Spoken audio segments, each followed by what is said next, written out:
आप सभी को जय मसीह की। खुदा बन यीशु के प्यारे से नाम में आप सभी का स्वागत करते हैं। आज की वीडियो में मेरे प्यारे भाई और बहनों, आप सभी का शुक्रिया हमारे चैनल को सपोर्ट करने के लिए, हमारे साथ जुड़े रहने के लिए, हमारे साथ सहभागिता करने के लिए आप सभी का तहे दिल से शुक्रिया करते हैं, धन्यवाद करते हैं। और आप सबसे एक छोटी सी विनती है मेरे प्यारे भाई और बहनों, आप लोगों को तो पता है कि 1 महीना पहले हमारा चैनल डीमोनेटाइज हो गया था, तो जिसकी वजह से हमारा जो रेवेन्यू आता था वो आना बंद हो गया। मेरे प्यारे भाई और मेरे प्यारे बहन, तो अगर आप लोग चाहे तो हमारी थोड़ी मदद कर सकते हैं। नीचे दिए गए नंबर से आप चाहे तो हमारी मदद कर सकते हैं। तो आपका एक छोटा सा हेल्प हमारे लिए बहुत बड़ा होगा मेरे प्यारे भाई और बहन। Thank you. तो मेरे प्यारे भाई और बहनों, चलिए हम पहले दुआ करते हैं, उसके बाद वचन सुनेंगे। सर्वशक्तिमान परमेश्वर, जो तू स्वर्ग में है, तेरा नाम पवित्र माना जाए। मेरे प्रभु परमेश्वर, धन्यवाद करते हैं, प्रशंसा करते हैं, महिमा करते हैं। मेरे प्यारे प्रभु यीशु मसीह, तू राजाओं का राजा, तू प्रभु का प्रभु, तेरे जैसा कोई नहीं है, ना कोई होगा। मेरे प्रभु परमेश्वर, तू था, तू है, तू ही आने वाला है। मेरे पिता, धन्यवाद हो तेरे उस प्यार के लिए, धन्यवाद हो तेरे उस महिमा के लिए। धन्यवाद करते हैं प्रभु तेरे उस दया के लिए जो हर दिन तो हम सबको दिखाता है। धन्यवाद करते हैं मेरे प्रभु परमेश्वर, मेरी ज़िंदगी को बदलने के लिए। धन्यवाद करते हैं हमारी ज़िंदगी में कार्य करने के लिए। धन्यवाद करते हैं हमें सही रास्ता दिखाने के लिए। धन्यवाद करते हैं बुराई से बचाने के लिए। धन्यवाद करते हैं सारी बीमारी से बचाने के लिए। धन्यवाद करते हैं मेरे प्रभु परमेश्वर हमारी फाइनेंशियल को स्ट्रॉन्ग करने के लिए। धन्यवाद करते हैं हमारी हर वो इच्छा, हर वो चीज़ जो हमारे लिए बनी है, वो सब हमें देने के लिए तेरा तहे दिल से शुक्रिया करते हैं मेरे प्रभु परमेश्वर। आपका नाम पवित्र माना जाए मेरे प्रभु परमेश्वर। आपका राज्य है मेरे प्रभु परमेश्वर। जैसे स्वर्ग में आपकी सारी इच्छा पूरी होती है मेरे पिता, ठीक उसी तरह से इस धरती पे भी आपकी सारी इच्छा पूरी हो। हम दुआ करते हैं यीशु नासरी के नाम में ये हो जाए मेरे प्रभु परमेश्वर। हर एक घुटना झुके मेरे प्रभु परमेश्वर। यीशु के नाम में तेरे चरणों के नीचे झुके मेरे प्रभु परमेश्वर, और प्रभु तेरी आराधना करे। इसलिए तो तूने हम सबको बनाया, इसलिए तो तूने हम इंसानों को बनाया मेरे प्रभु परमेश्वर, ताकि तेरी पूजा कर सके, तेरी प्रशंसा कर सके, तेरी महिमा कर सके मेरे प्रभु परमेश्वर। तो दया कर हम सबको आशीष दे। आज जितने भी लोग हमारे साथ सहभागिता में है, जितने भी लोग हम आज हमारे साथ जुड़े हैं, जितने भी लोग आज हमारे साथ वीडियो को देख रहे हैं मेरे प्रभु परमेश्वर, उन सबको तो नम्र बना, धीम बना, और मेरे प्रभु परमेश्वर उनकी सारी मनोकामना यीशु के नाम में पूरी हो जाए मेरे प्रभु परमेश्वर। In the name of our Lord Jesus Christ, आमीन और आमीन। आइए हम वचन सुनते हैं।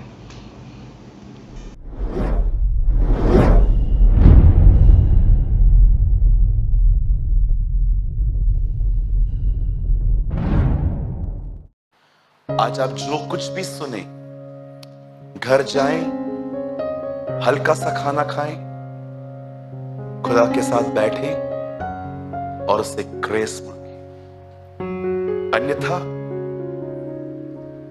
कुछ नहीं मिलेगा। हाँ, जानकारी जरूर मिल जाएगी कि इस वचन का ये अर्थ है, लेकिन उसे पाने के लिए, उस पर चलने के लिए you need the grace of God.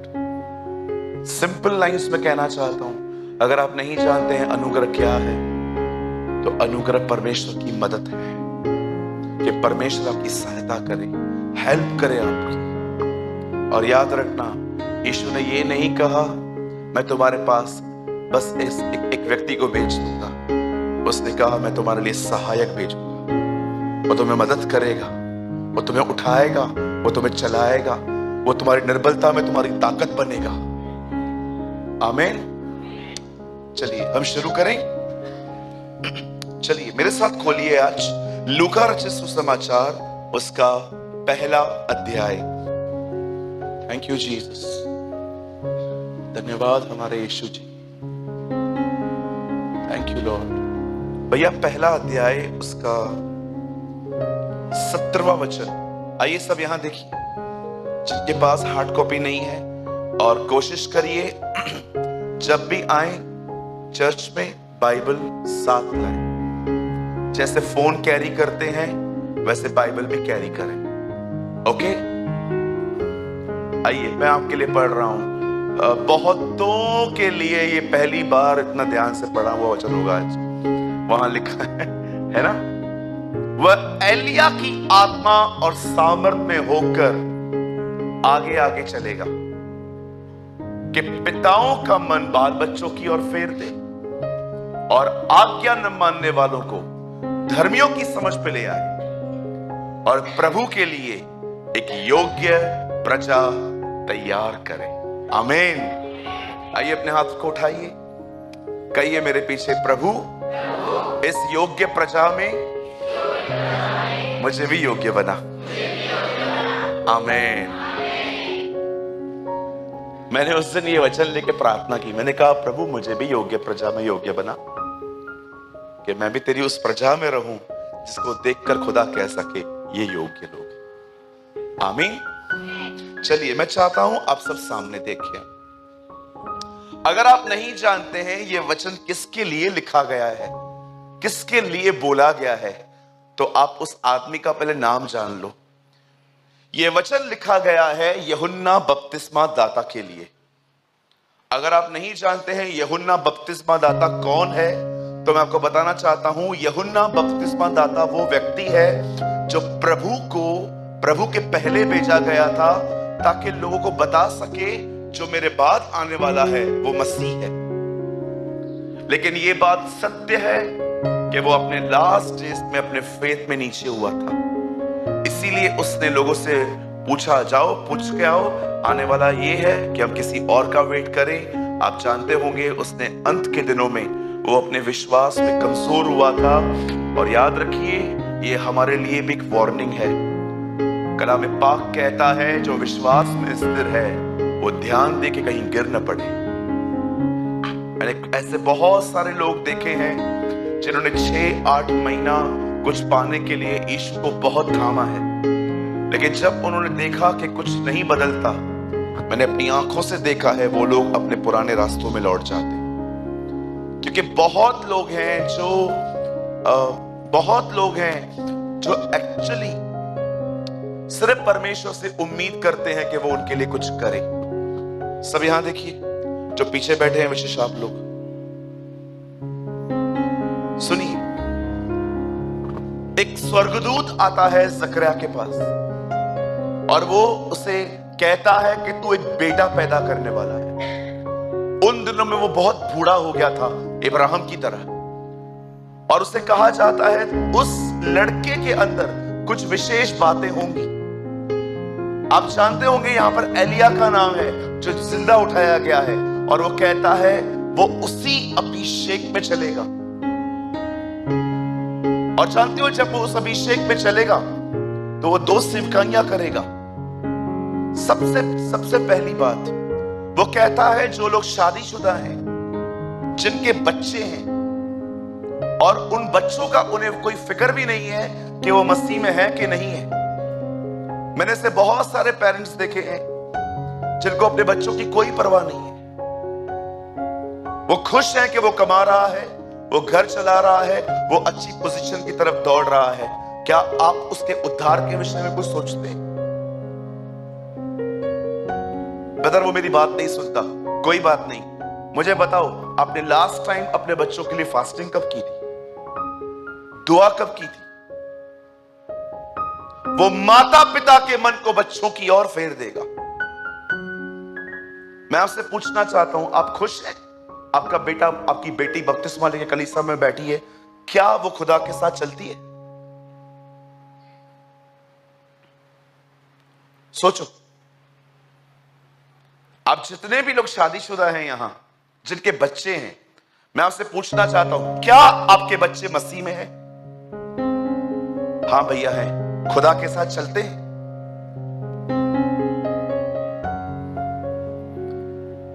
हाँ देखिए इस भाई की ये सेवकाई है। ही टर्न, वो लोगों के मनों को फेर देगा, उन्हें फिक्र हो अपने बच्चों की। आप जानते हो बहुत सारे बच्चे आज खुदा के पीछे क्यों नहीं चलते?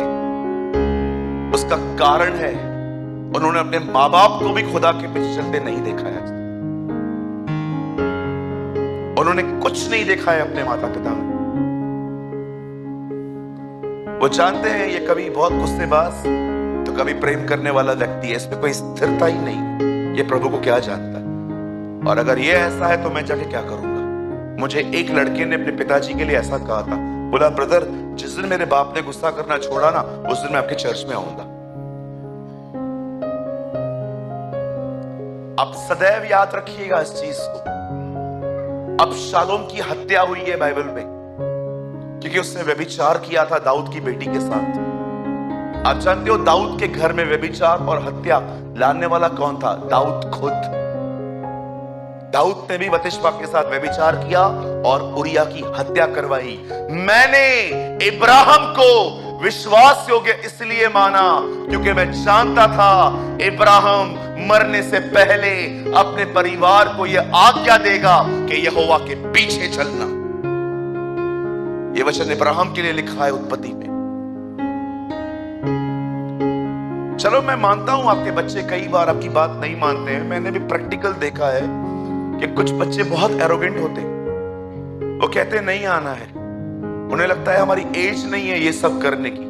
चलो ठीक है नहीं आते हैं ना, जबरदस्ती करनी भी नहीं है हमें। कलाम पाक कहता है अपने मोती जानवरों के आगे मत फेंको। Agree with you. लेकिन मेरी आपसे एक क्वेश्चन है मेरा आपसे, क्या आप उनके लिए दुआ करते हैं? क्या जब वो सो जाते हैं आप उनके ऊपर हाथ रख के कहते हैं पिता मेरा और मेरी वाइफ का स्वभाव इसमें कभी ना आए, मैं दुआ करता हूं वो कट कर और तेरा नेचर इसमें आए। Did you pray? जानते हो आप क्यों नहीं करते? आपको क्या लगता है आप खुश होंगे जब आप ऊपर जाएंगे और आप उनको नहीं पाएंगे? कितनी खतरनाक बात होगी कि आप वहां रहेंगे लेकिन आपके बच्चे वहां नहीं है।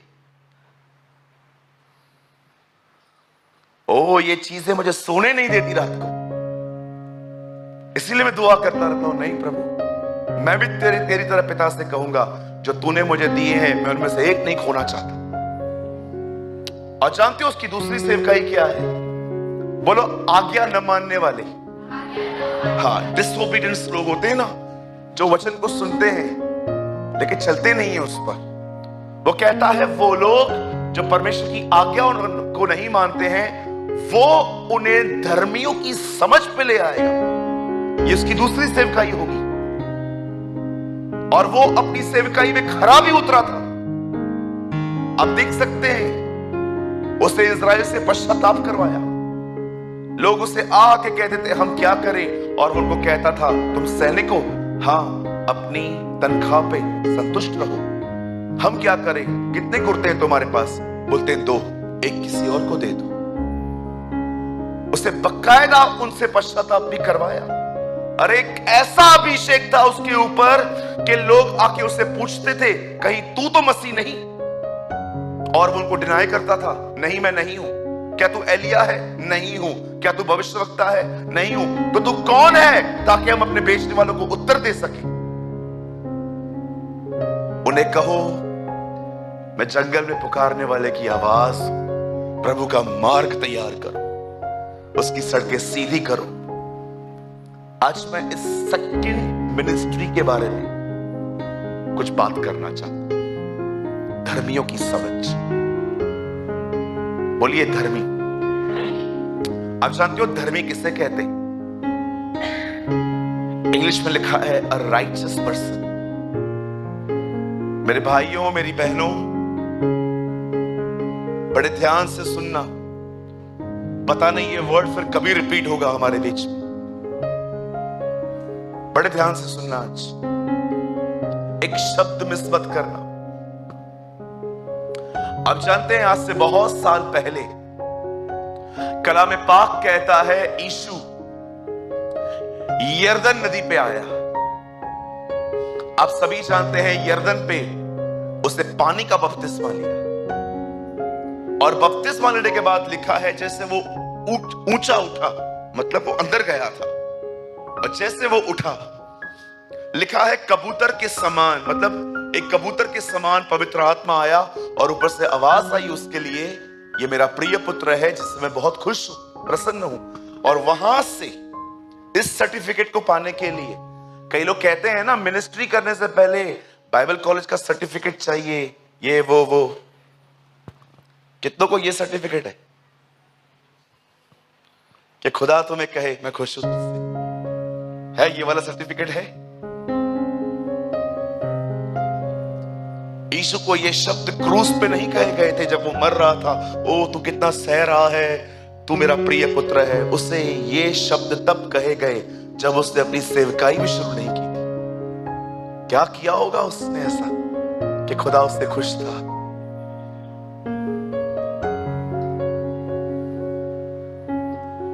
है हमसे परमेश्वर खुश है?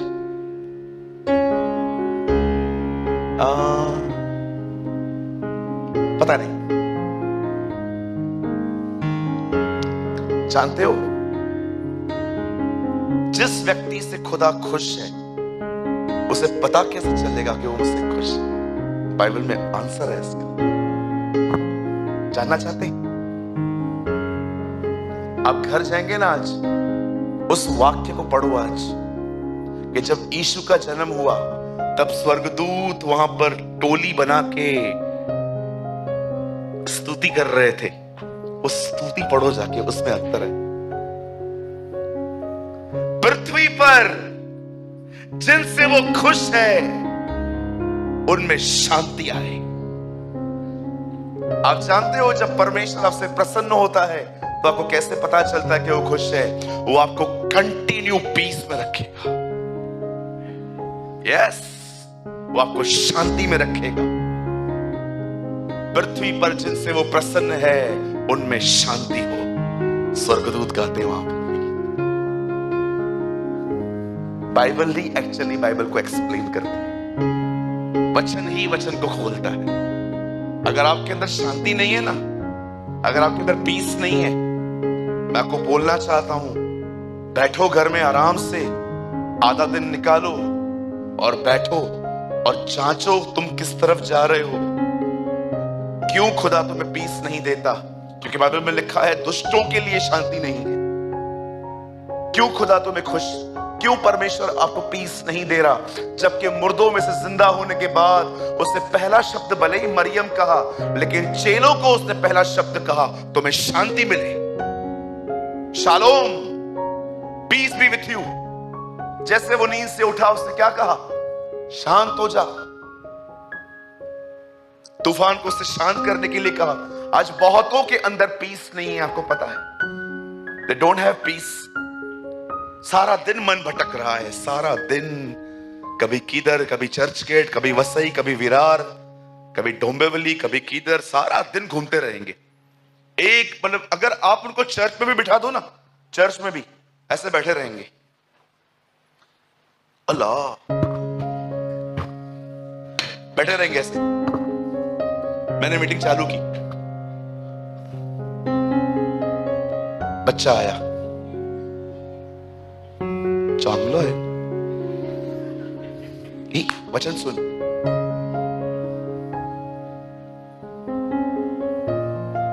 वो बहन उठी,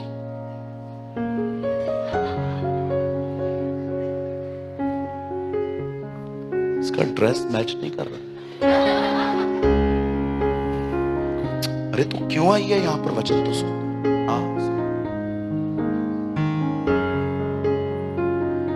पास्टर का एज कितना होगा?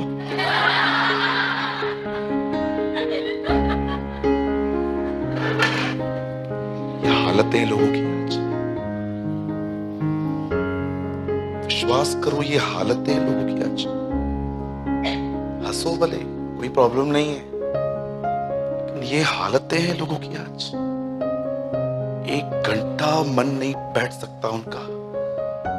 पॉल कहता है जब वो मुझे शांति देता है उसमें मेरे विचार सुरक्षित हो जाते हैं। सदा आनंदित रहो, मैं तुमसे फिर कहता हूं आनंदित रहो, किसी बात की चिंता मत करो, परंतु निवेदन, प्रार्थना, विनती सब कुछ उसके सामने लेके आओ और धन्यवाद के साथ रहो, और तब परमेश्वर की वह शांति जो तुम्हारे विचारों में सुरक्षित रखती है तुम्हारे पास आई।